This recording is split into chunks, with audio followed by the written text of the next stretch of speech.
Hello and welcome to my ABRSM Exam Support series, which I decided to establish. I know that the next autumn-winter exam session is coming up, and I wanted to offer that practice support a little bit for 3 instruments, for cello and singing and also piano. And today I'm starting with Grade 1 cello piece, which is Flagdance by Sheila Nelson. And let me tell you how I would approach it, even if it was brand new. I would do the same as I do or recommend for sight reading. It's just the first step you do always is understand the rhythm before you even play it. Understand what's going on, which time signature you have. And for that reason, and especially for Grade 1, I would really recommend to clap the rhythm first. We can actually talk rhythm if you don't know that by now. So we would never, would be very silly to clap like this, crotchet, crotchet, quaver, quaver, quaver, quaver, crotchet. Doesn't make sense, right? Makes much more sense to say the rhythm in syllabs. And the Hungarian composer Kodály, he invented 100 years ago this fantastic method of speaking the rhythm on syllabs. And so he said, let's call all crotchets ta, say them on ta, all quavers on T, minims on 2, and so on. There are more even semiquavers later as tika, tika, tika. And for here we just have, we have semiquavers later, but let's do just on the first line only. So if we clap that, are you ready for that? 3, 4, it is ta, ta, ti, ti, ti, ti, ta, ta, ti, ti, ti, ti, ti, ti, ti, ti, ti, ta, and so on, right? You get the idea. All right, and then the next thing we do, once we understood it, is that we isolate the business we have to do. We have 2 hands, so we are doing left hand first. So only plucking, so no stress with the bow yet, all right? Sorting out the starting note, we are starting 4th finger on the A string, and here we go. Pluck it only.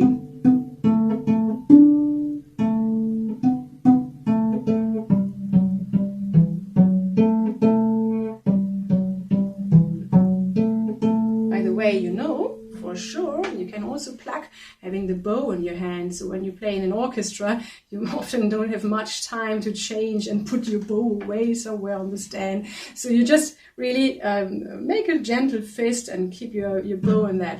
What you might have noticed is the longer notes, I surround them with I make a nice sound cloud. How do I do that? In having like that.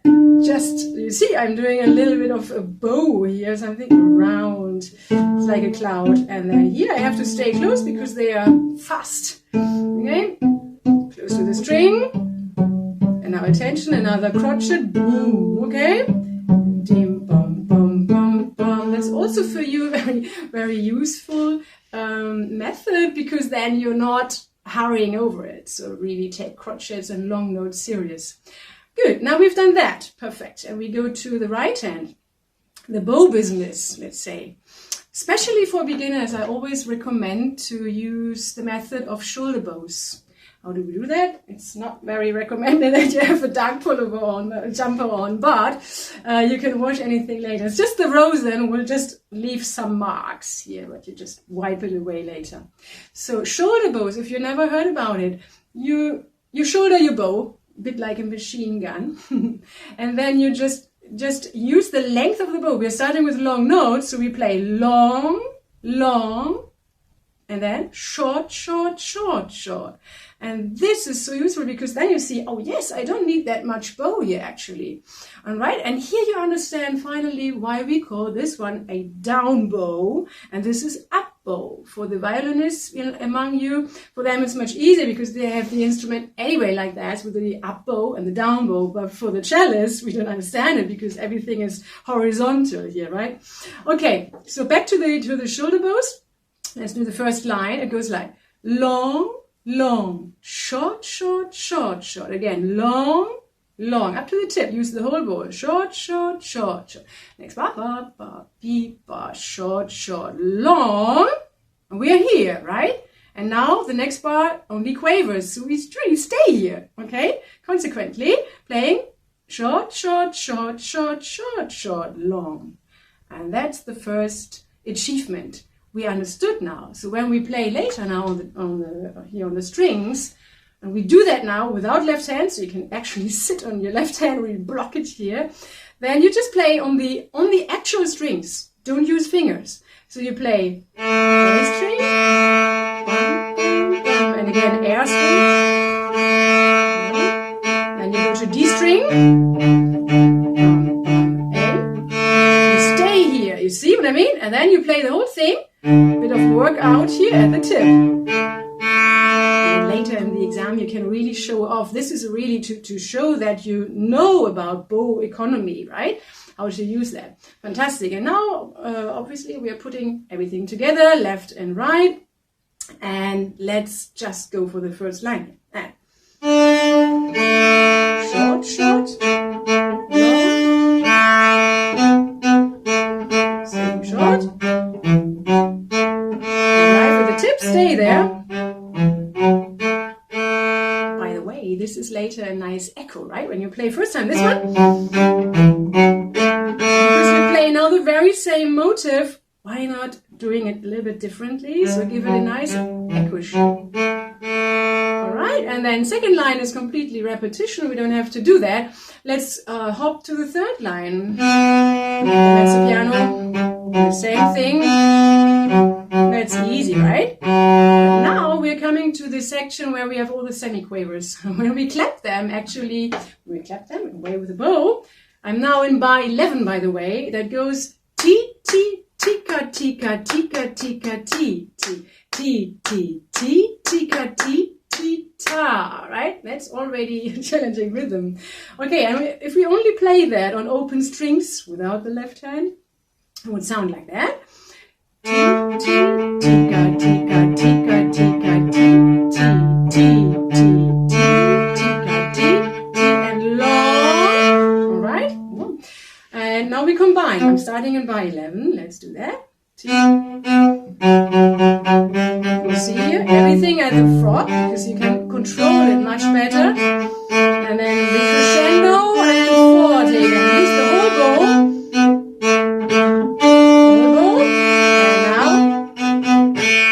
And now attention. Now comes the last line, the big virtuose section here.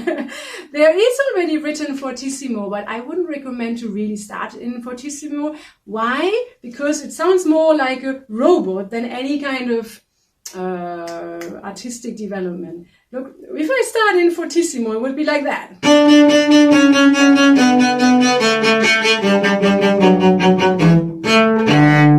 So what, right? Much better is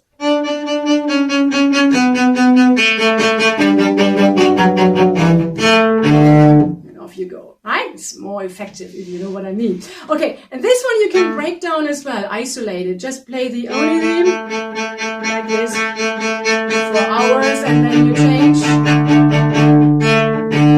It's a little bit odd, I admit it, to play without left hand because it gives a complete other impression. It's another musical piece already. All right, but it's very, very healthy, and especially when you work together with metronome, always recommend that because it cleans the whole thing. And this is end tempo already for exactly. That is crochet tempo. So you would have in the end, right? And that's why it's always good to always train it already in end tempo, because then you see it would be, if I may say that, silly to practice beforehand and lots of bow, because you know later it's of no use, right? End tempo is right?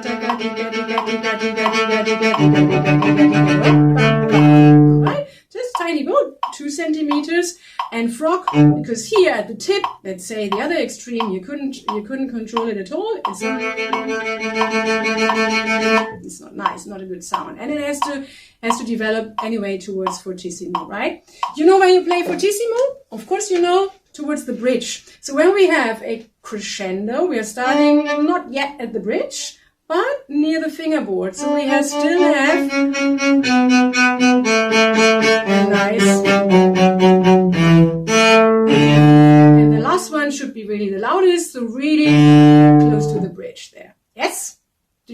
run through? Let's do that. I miss my accompanist here. That would be nice together with piano. But a run through only cello is useful for you, so you can double check everything you did by now. All right, from the beginning, 3, 4.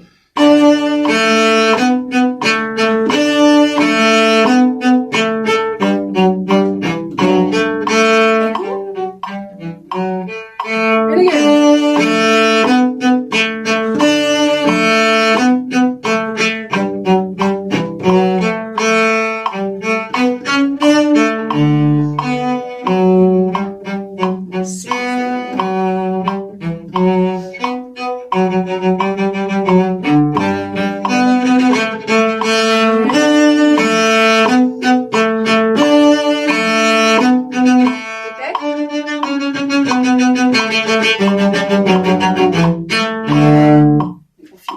Okay, metronome off, and on this in this moment I wish you all the best for your exam, or even if you don't do it, maybe you do the first ever worldwide remotely assessed exam. That's very exciting, going on at the moment, but I hope you enjoyed, and then best of luck. All right, bye bye.